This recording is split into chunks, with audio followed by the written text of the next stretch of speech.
નમસ્કાર મિત્રો, ખેડૂતો વરસાદની કાગ ડોલે રાહ જોઈને બેઠા છે, પણ રાજ્યના મોટાભાગના વિસ્તારોમાં વાદળા છે પણ વરસાદ નથી. અત્યારની નવી આગાહી પ્રમાણે હવે આગામી 12 કલાક એટલે કે 13 ઓગસ્ટે ક્યાં નવા 11 જિલ્લામાં તોફાની વરસાદ પડશે. નવા વિસ્તારોમાં વરસાદનું આગમન થશે. વિડીયોમાં તમે બનાસકાંઠા જિલ્લાના પાલનપુરના લાઈવ દ્રશ્યો જોઈ રહ્યા છો, જ્યાં મેઘરાજા ગાજવીજ સાથે જોરદાર બેટિંગ કરી રહ્યા છે. અમદાવાદમાં પણ છેલ્લા 2 દિવસથી ધોધમાર વરસાદ વરસી રહ્યો છે. આપ સૌ જાણો છો, આપણે આઈએમડીનું મોડેલ હોય, વેધર મોડેલ હોય, જીએફએસ મોડેલ હોય, સેટેલાઇટ તસવીરનું ઊંડાણપૂર્વક વિશ્લેષણ કરી એક તાલુકા પ્રમાણે સંપૂર્ણ સચોટ માહિતી આપીએ છીએ, જેમના સારા રિઝલ્ટ મળે છે. નવી આગાહી પ્રમાણે હવે આગામી 12 થી 24 કલાક દરમિયાન એટલે કે 13 ઓગસ્ટે ક્યાં નવા વિસ્તારોમાં તોફાની વરસાદ પડશે.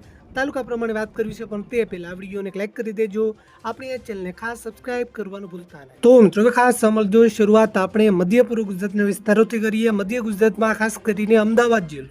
અમદાવાદમાં હજુ પણ 13 તારીખે વરસાદનું યેલો એલર્ટ છે, એટલે કે અમદાવાદના વિસ્તારો હોય, 10 કિલોના વિસ્તારો હોય, ધોળકા, ધંધુકા, બાવળા, સાણંદ, વિરમગામ, માંડવી, દેત્રોજ અને ધોલેરા સહિત કેટલાક વિસ્તારોમાં મધ્યમથી ભારે વરસાદ વરસી શકે. આ સાથે આણંદ, ખેડા, મહીસાગર, પંચમહાલ, દાહોદ, છોટાઉદેપુર અને વડોદરા જિલ્લામાં પણ યેલો એલર્ટ છે, એટલે કે આ વિસ્તારોમાં પણ મધ્યમથી ભારે વરસાદની આગાહી કરાઈ છે. ઉત્તર ગુજરાતના વિસ્તારોની વાત કરીએ તો ઉત્તર ગુજરાતમાં આવતી 12 થી 24 કલાક દરમિયાન જીએફએસ મોડેલના માધ્યમથી આપણે વાત કરીએ તો ખાસ કરીને સાબરકાંઠા જિલ્લામાં વરસાદની ઇન્ટેન્સિટી એટલે કે તીવ્રતા વધારે જોવા મળી શકે. સાબરકાંઠા જિલ્લામાં યેલો એલર્ટ છે, એટલે કે હિંમતનગરના વિસ્તારો હોય, ઈડર, વડાલી, ખેડબ્રહ્મા, પોશીના, પ્રાંતિજ, તલોદ અને વિજયનગરના વિસ્તારો હોય. આ સાથે અરવલ્લી જિલ્લામાં પણ યેલો એલર્ટ છે.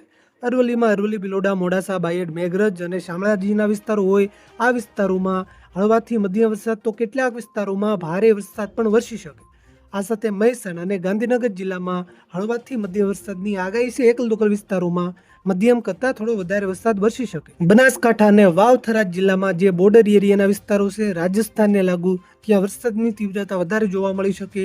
બાકીના વિસ્તારોમાં હળવો મધ્યમ વરસાદ વરસી શકે. સૌરાષ્ટ્રના વિસ્તારોની વાત કરીએ તો સૌરાષ્ટ્રમાં સુરેન્દ્રનગર, રાજકોટ, અમરેલી, બોટાદ અને ભાવનગર જિલ્લામાં હળવાથી મધ્યમ વરસાદની આગાહી છે. આ સાથે દેવભૂમિ, દ્વારકા, પોરબંદર, જુનાગઢ અને ગીર સોમનાથ જિલ્લાના જે દરિયાકાંઠાના વિસ્તારો છે, ત્યાં પણ વરસાદી માહોલ જોવા મળી શકે.